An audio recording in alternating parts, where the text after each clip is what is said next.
Welcome to the Deep Dive. We're jumping right in today because there's breaking news. Kim Jong Un's latest missile test happened just this morning, June 19th, 2025. Our goal here is to, cut through the immediate headlines and really understand what's going on based on the sources we have. So the big questions are, what exactly took place? Why are they doing this now?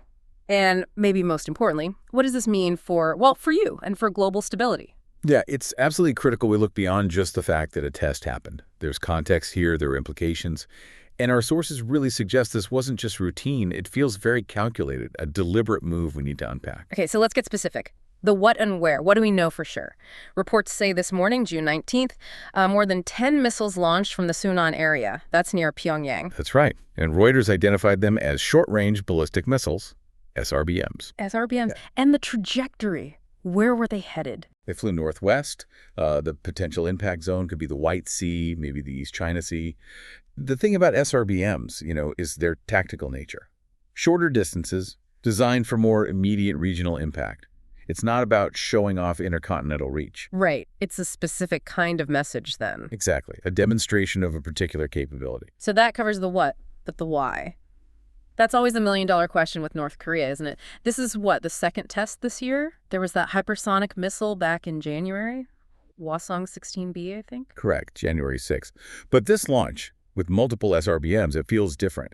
Analysts we're looking at are pretty clear. This is less about just testing tech and more about sending a strong signal. A signal? To who? Primarily, it seems, aimed at the United States and South Korea. Looks like a very visible flexing of their military muscles, their defense capabilities, basically using a missile test as foreign political communication to apply pressure. So if this is a signal to Washington and Seoul, how does that translate for, someone listening to this? Does it change anything immediately on the ground, or is it more background noise? Well, it definitely heightens the alert level in the region. Right. It's not subtle. It's a public statement. For you, I think it's about recognizing this isn't just a one-off. It's part of North Korea's ongoing playbook to kind of reshape the security situation and force others to react. It keeps everyone on edge. And these actions don't happen in isolation, right? What about the international reaction, the legal side? Immediately, South Korea flagged this. They confirmed these tests directly violate United Nations Security Council resolutions. Those resolutions explicitly ban North Korea from any ballistic missile activity, precisely because they're seen as inherently destabilizing. So every test like this is basically defiance. It is. It challenges international norms, it signals aggression, and naturally, it makes regional neighbors boost their military readiness. That's why it escalates global tension. It's pretty direct. Okay, so boiling it down.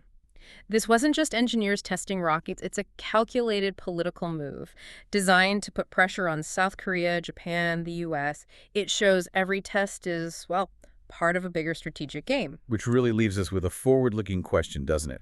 How does this kind of move change the diplomatic landscape? What comes next? What actions might other nations take in response to this? Continued defiance. It really highlights how tense and, frankly, how dynamic these global power struggles are. Something for you, the listener, to keep thinking about. Absolutely. A lot to watch. We hope this deep dive has helped you make sense of today's events and understand the deeper currents at play. Keep seeking out informed perspectives.